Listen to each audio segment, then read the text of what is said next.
Good morning, everyone. See, we still got some connecting to audio. Hello. We're going to give it about 5 minutes to let everybody arrive. We have had more than 20 registrations, so hoping to have a good crowd here this morning. Hello, Jan. Hello, hello. Welcome. Thank you. Hello.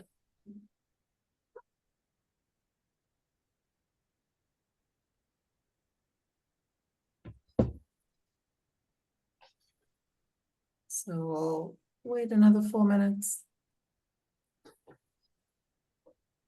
Give everyone a chance to update their Zoom app. Doesn't that always happen? You want to log into a meeting and suddenly the technology goes, updates.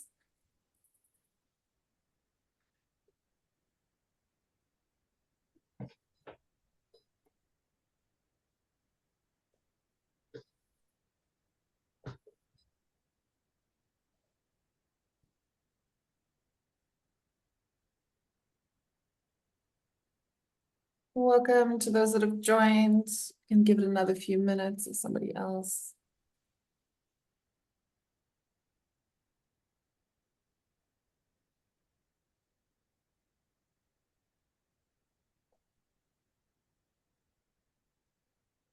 But is that only going to be coaches assisting? We've opened it to the public, so we're hoping to, by sharing it into our networks, get seekers and sages, get coaches and people that are interested in the topic. But obviously within our own community, I expect there are going to be a lot of us here. Okay. And great to learn about each other and what we do.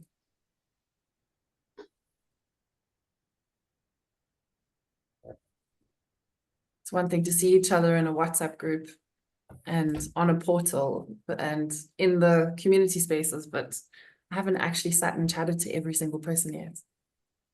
Yes. I'm excited to learn more. Welcome, everyone. We're going to give it another 3 minutes for others to get the computers on and connected. If you can put your cameras on, it's always lovely to see who's in the room.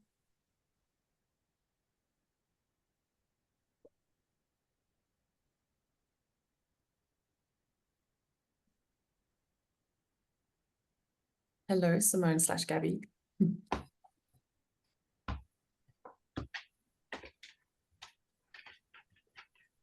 Hello. Hello.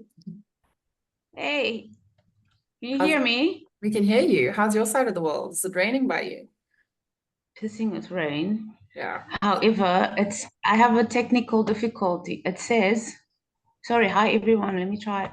It's opening my video and it says I need to go to my settings and find a different video. Oh dear. Yeah, failed to start the video camera. Please select another video camera in settings. I only have one video camera on my laptop. No.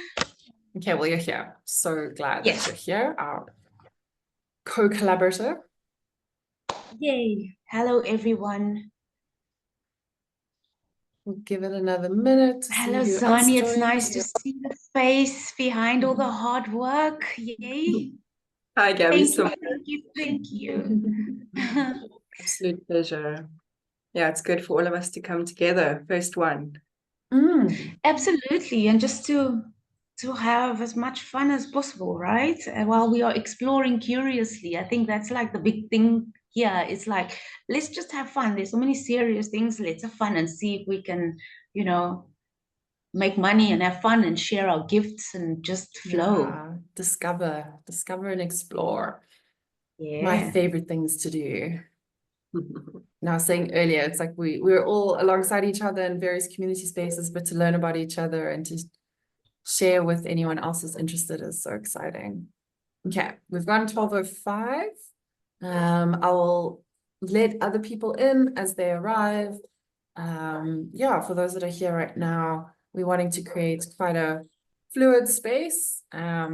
So in the future, if you aren't able to make it at 12 on the dot, but you can make part of the session, please feel free to join. We are also recording and we are going to upload to YouTube and share afterwards. Yeah, if you can't make it for whatever reason, but we do plan to run these every 2 weeks until the end of the year and probably next year as well. So yeah, welcome to our launch. This is our first session of our Conscious Coaches Power Hour. We're a collective community space offered by a group of coaches. We also call ourselves sages, and we're all living and offering our gifts and talents consciously for individuals like yourselves, like ourselves. We also call ourselves seekers on our path of learning, sharing, self-exploration, growth, and evolution in community. Yay! Gabby, so that I can see your face. And the invitation is, if you can turn your camera on, you are welcome to. You're welcome to ask questions or share thoughts and insights in the chat as we progress through these hours together. You know, we really are all about community and connection. So the format of each session might be slightly different. We might have presentations, workshops, we might have interviews, but we do want to get to know who's in the room and engage and interact with each other. We are part of a larger community called Solo, Search Others, Love Oneself, created by Simona Ferrari, and a conscious community of like-minded individuals that connects seekers and sages. And I know for me, and I feel confident enough to speak on behalf of the other sages in the room, it's an honor to be connected to and friends with and colleagues of such awesome human beings offering incredibly valuable work to the world.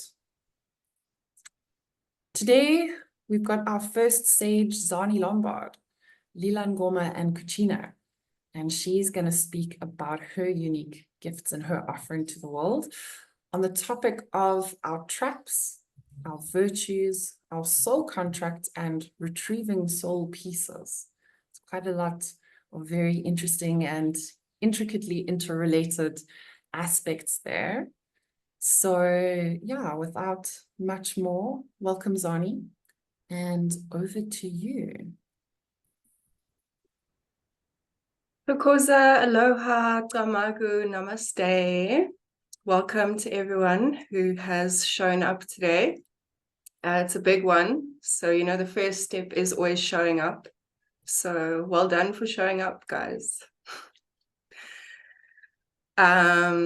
Yeah, so I think before I start, I would like to maybe just bring us all in, bring us into the space, help us land into the space with just short practice, if that's okay. So if we can start by taking a nice deep breath in, big sigh out.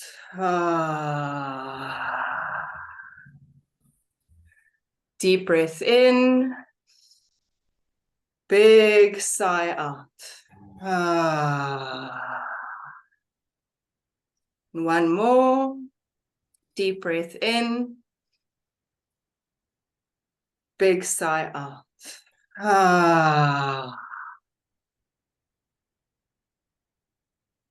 Okay, and then just wiggling in your seat a little bit, just settling in, you know, feeling into those roots, settling into your body, settling into yourself.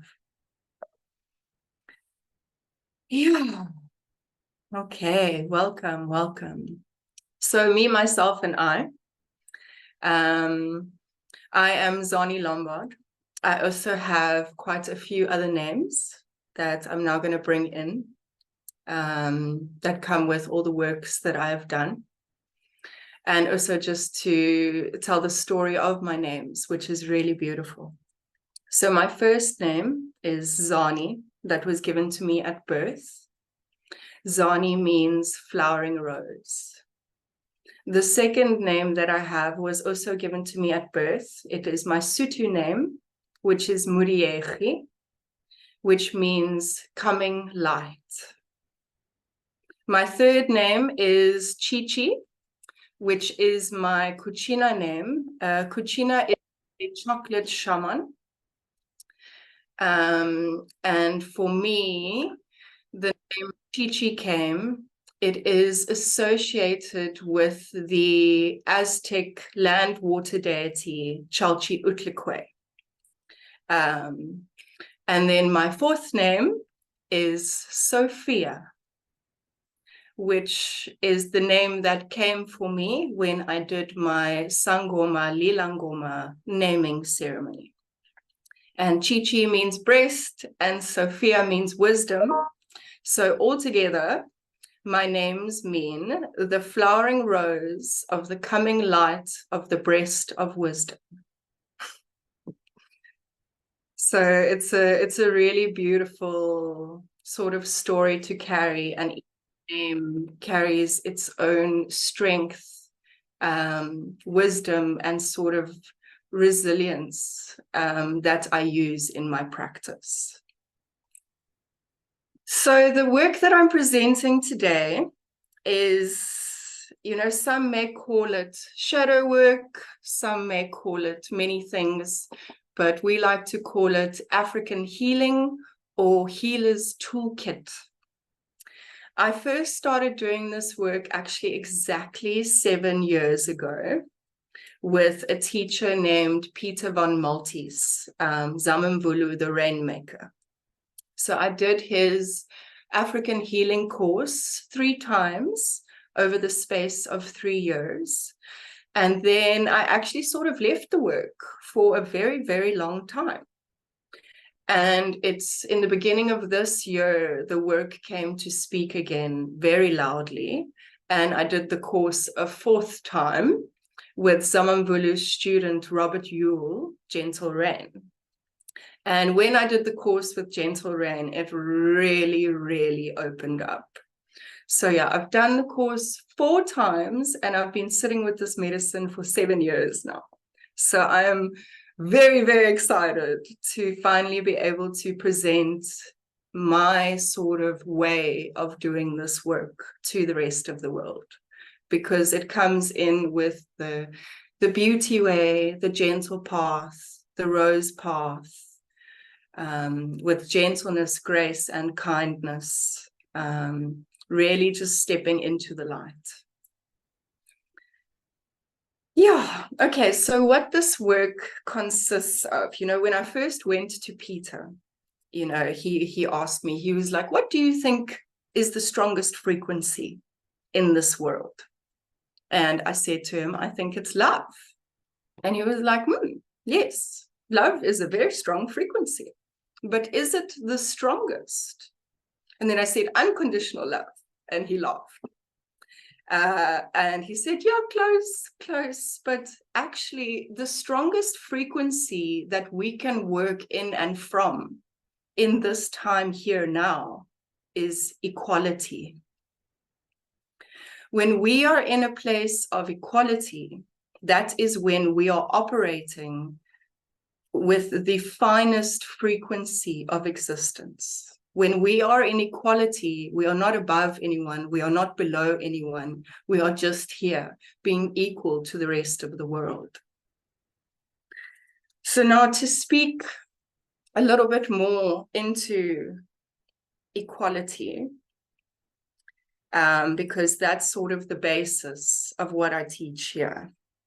So, you know, unless you practice equality and humility, you will be in stress. You will either feel threatened or you will feel superior. Both cases lead to competition, the training ground for warfare. You cannot talk of peace if you are at war. You cannot talk of making friends. You cannot play if you are competing. They are mutually exclusive. So that is why equality is so important in this world right here, right now. And the basis of my sort of teachings that I give is to help to step you back into equality. So now there are 3 traps that separate us from our equality. The first trap is arrogance, obviously making yourself above other people. The second trap is self-doubt, obviously making yourself below everyone. And then the third trap is disinterest. Now, the interesting thing is with disinterest is you don't make yourself above or below, you just remove yourself completely from the equation. So you can't even be above or below or equality because you've removed yourself. So for me, when I do my sessions, the first thing I do is I check which trap are we working with and see, are people making themselves lesser, bigger, or have they removed themselves from the equation completely? There are quite a few different practices that I use, like obviously the practice for the arrogance and the humility and the disinterest, they all differ a little bit, but they all stem from the same line, is to bring you back into the equality of this world. So once we figured out your trap, then I can give you a few practices to help bring you back into your state of equality. Once we've gotten you back into your state of equality, we're going to see which one of the virtues it is that you are falling into the trap of every time you make yourself unequal. So now here we have, I've got 21 virtues here. There are over 90 virtues, but the rest have not been documented yet. We're still busy working on it. So then of these 21 virtues, I douse and I see which one of the virtues is this person sitting with in this lifetime. So now if we go a little bit deeper into the virtues, which links with the contracts, before we come, if you believe in reincarnation, before we come into this lifetime, we contract ourselves into certain experiences because of what we did in previous lifetimes. So now let's say something happened in a previous lifetime that's got to do with one of the virtues. You will contract yourself into falling into the trap of that virtue in this lifetime until you learn to heal that virtue. It's a little bit complicated. So there's the trap of inequality that makes you fall into the trap of the virtue.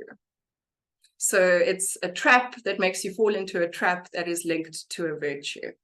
So let's do my example. So my virtue that I'm sitting with in this lifetime that I need to heal is I embrace projects, I participate fully.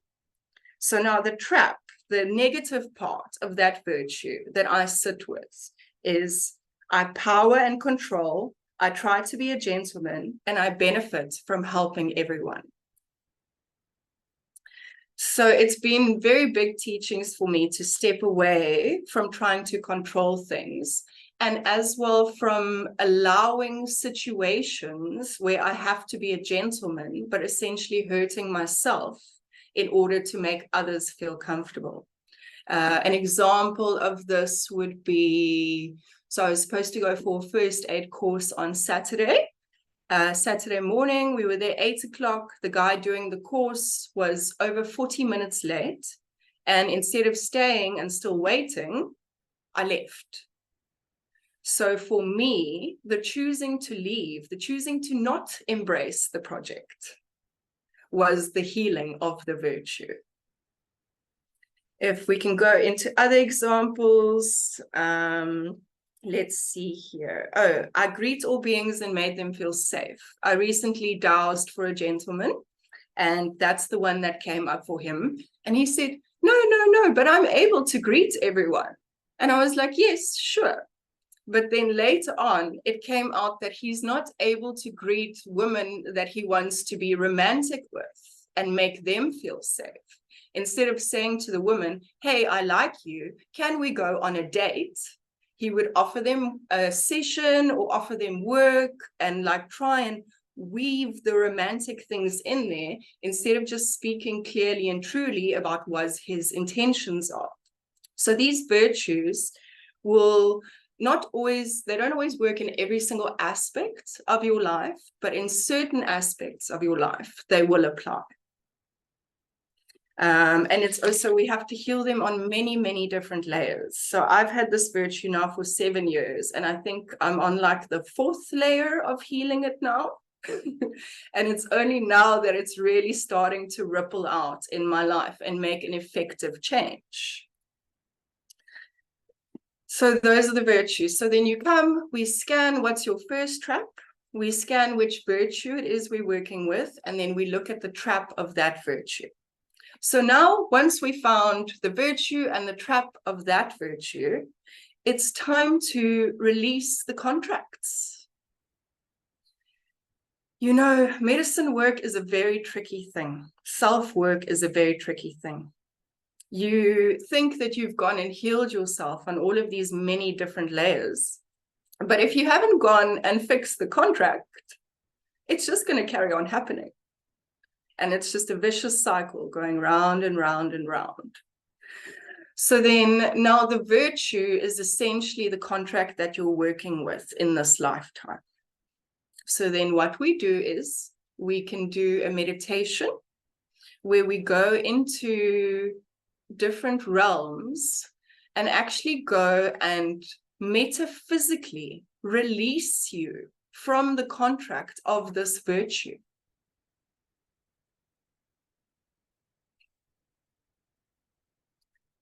And once that contract has been released, then we are able to retrieve the soul pieces that this contract is holding. You know, let's say, for me, my Embrace My projects, I haven't been able to vocalize when I'm feeling uncomfortable and when I need to leave. So when I went and fixed my contract, I retrieved a vocal box back. So now I'm able to vocalize whenever I'm in a situation where I don't feel safe and or comfortable to complete the task, and actually be able to walk away from it and take care of myself. So now with each person, it may be different. The one lady, I did a session with her. Her soul retrieval piece was her stick of power. Some people, the one lady had her womb. We brought her womb back for her. The one lady, she had something in her lungs. We brought her lung pieces back for her. And you know, this is all metaphysical. But when these soul pieces come and sit back in you, you can truly feel the difference. It's like the physical body of it might be there, but the metaphysical, the spiritual body of your soul piece is not actually sitting with you, because it's being held by the contract that you made for yourself. So part of the process of releasing the contract is forgiving yourself for creating the contract in the first place, and then for forgiving the rest of the world and or whatever may have come to fill out that contract. And then once the contracts are released, then we are able to retrieve our soul pieces and slowly, one by one, become more whole as human beings.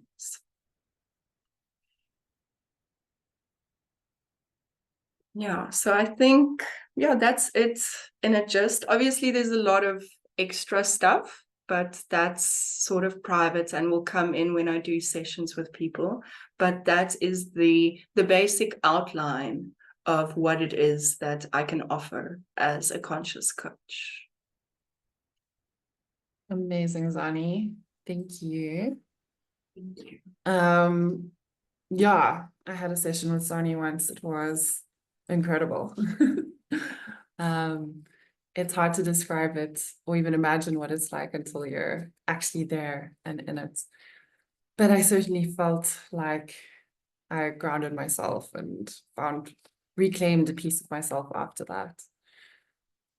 Does anyone have any questions you want to ask? We have time to give you the floor. Alan, I see your hand is up. And anyone else, if you want to type in the chat, please go ahead.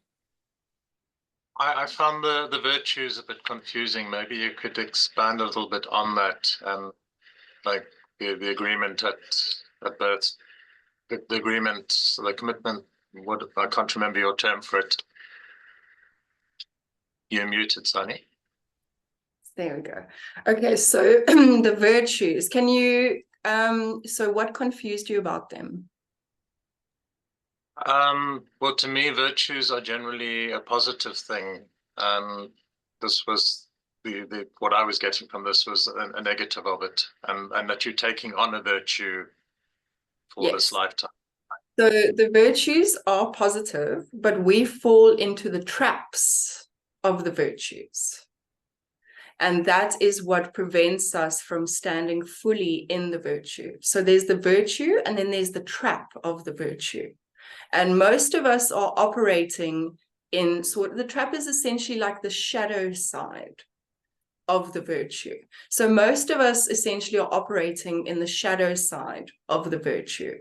And then this process is about becoming aware of that shadow aspect of the virtue, and then stepping from the shadow aspect of the virtue into the light aspect of the virtue. Thank you. That makes more sense now. Pleasure. Yeah, to me, it feels like it's unrealized. Like we have that potential, but we're not like living or able to embrace it. Jan, you've got a question? Yes, you talk about soul pieces of soul retrieval and things like that. This is deep into shamanism. Yes. So is that something that you haven't really spoken about? But A shaman and Sangoma. okay. Yes. So I work with the Kuchina, the shamanistic. So this work specifically is with the Camague family, which is the Xhosa version of a Sangoma. So I've done work with the Zulu lineage. I'm part of the Zulu lineage, and I've done work with the Xhosa lineage, which this work is specifically about. So it is quite deep shamanic work. Yes. It's not really coaching, it's more shamanic work. Per se, I'm still, it is splitting hair. a little bit coaching. It's got a little factor of coaching to it. I think for me, and this is how I sort of like interpret what a lot of us do as coaches, is we learn so many different things, and we have so many different experiences in like different healing modalities or pedagogy, for lack of a better word. And the coaching is in the communication and how we translate it into the people we're working with, and how we help them get the insights and then use those insights to make changes in their lives. So a little bit of a step away from coaching as a specific skill and modality that one can use. But I think what's so beautiful is like everyone that I've connected with in our community, there's an element of coaching weaved into everything else that they bring as well. And each person has this eclectic mix of different skills, different gifts that they offer. Anyone else got any questions or thoughts? Anything you want to know, understand, share? Maybe you've had an experience of something similar or different and you want to contribute that. Olivia. Hi everyone, I'm so sorry I don't have my camera on. Unfortunately, I've got a technical issue this side. Thank you for letting me be a part of the group, and Zani, thank you so much for that lovely explanation of what you do. I am quite new to understanding different modalities of healing. I was very privileged to have traditional therapy when I was younger, and have only recently understood and started to delve deep into the holistic side. And when you were talking about the virtues earlier, I was just curious to understand, you were saying that in our lifetimes we'll only experience one of those, and we have to be aware of those traps to live fully. how do you identify which virtue you're living? Is that the offering that you deliver? Is that what I've understood? Or is this something that you could go and explore yourself? Yeah, so the virtues, I basically, when I scan your field to see what virtue it is that you're working with in this lifetime, I dowse. So it's literally like using a pendulum that I've made myself. I actually have a little pendulum here made with wax on a ball of string, nothing fancy. And I channel with spirit. And obviously I double, triple check myself. But so far I have not gotten it wrong. And that's the nice thing about being a shaman as well, is that my channel with spirits is quite open and clear. So I'm able to receive what it is that is yours quite easily. Thank you so much for that explanation. I really appreciate it. I'm learning about landing in different ways, so that was a lovely explanation. Yeah, so this work as well for me is sort of like a bringing together between the material and the etherical. It's about fusing together the two ways, bringing the shamanic and the coaching together to work together to help to release people from the contracts that they've made for themselves. Thank you so much. I really appreciate that. Yeah, and I just love that we have the opportunity in our lives to do traditional therapy and move into like spiritual spaces as well, and blend it all together. I must say, like, I, as a coach, as everything that I do, I've got a coach, I've got a therapist, I do the shadow work as well. And I find it's where it all intersects that most of my growth comes from, when those connections are made. Anyone else? Any burning questions? You're also welcome to send it to me directly if you don't want to like speak in the group. I'm happy to give anonymous questions too. I've got one other follow-up question. If anyone else would like to speak, please go for it. My question for you specifically, Zani, is how were you drawn to the space? I come from quite a traditional modality, and when I say traditional, I don't have a better word for it. But as I'm dropping deeper and deeper into this holistic space, I'm realizing, apologies for the drilling in the background, that there's a level of fear that comes into accepting that, radically accepting spirit into your life and bringing it into your coaching. And I don't know why well, I think I do know why. I was brought up in a militant atheist home, and dropping into the space has been challenging, to say the least, but deeply rewarding. And I'm curious to know how or when was it a penny drop? Was there a moment? Was it the way you were raised? How were you drawn to this? How did you find it? This specific work with Peter von Maltese, I actually heard a boyfriend of mine that I had 7 years ago. He had been hosting Peter von Maltese for the African healing at his house. And then he mentioned to me about him. And it was only about a year later, there was some really hectic stuff happening in my life.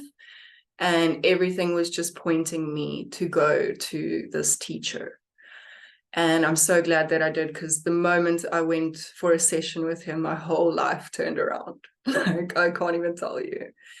So it was really just being guided, allowing myself to be guided, listening to my intuition. We always second guess ourselves when it comes to spirit and when it comes to intuition, and really just knowing that I have to go do this.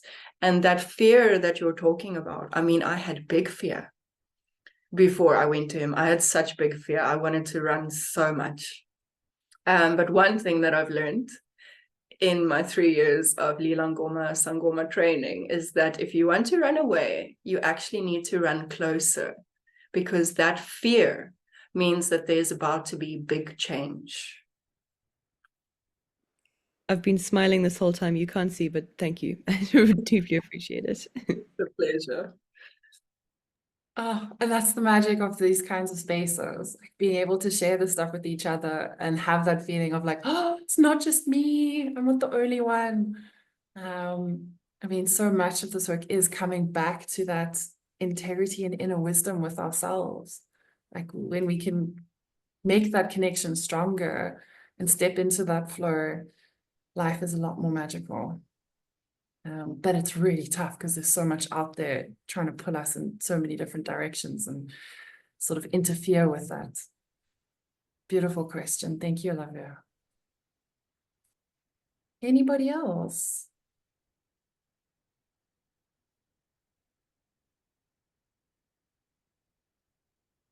Otherwise, I'm going to take over the screen sharing again. And thank you all for joining us. We're going to be doing this every 2 weeks. We're going to dedicate an hour to it, but we will use whatever time that we take in the hour. I imagine we've all experienced something new and interesting, a curiosity that's been sparked, something to reflect on. I know I have. And I encourage you, get in touch with Zani, ask more questions as things might simmer and emerge over the next couple of days for you. And yeah, find out what she can do and what she can offer you. In 2 weeks' time, we're going to be hosting another webinar on the topic of find your and your loved one's attachment style to improve your relationships, presented by Patricia Mochoka, who's a relationship coach. So we're going to move between all sorts of different topics in the next couple of months. Same time, same place. We will send out an emailer in the next few days with the registration link. The QR code and the registration link on the screen are active already. So if you want to make a note of those, we've created a nice, easy bit.ly link, and it'll just change number with each webinar as we move. And then we'll also include more information about the solo community if you aren't already part of it, and include the links. We've got WhatsApp groups on various topics, from events to sacred sexuality, spaces to connect and ask questions on all of these different kinds of topics that we'll cover. You're welcome to jot down those links and we'll put them in the mailer as well.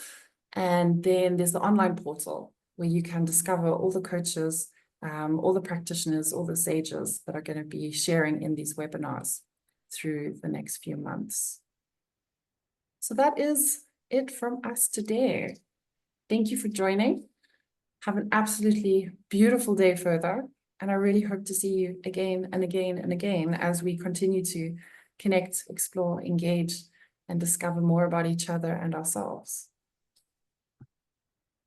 Have a great day. And thank you, Zani. Thank you, guys. Blessed day. Bye. Bye, thanks a lot. Deep gratitude.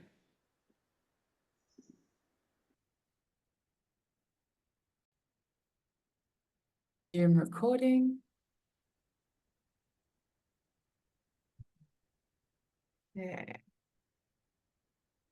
Met everyone.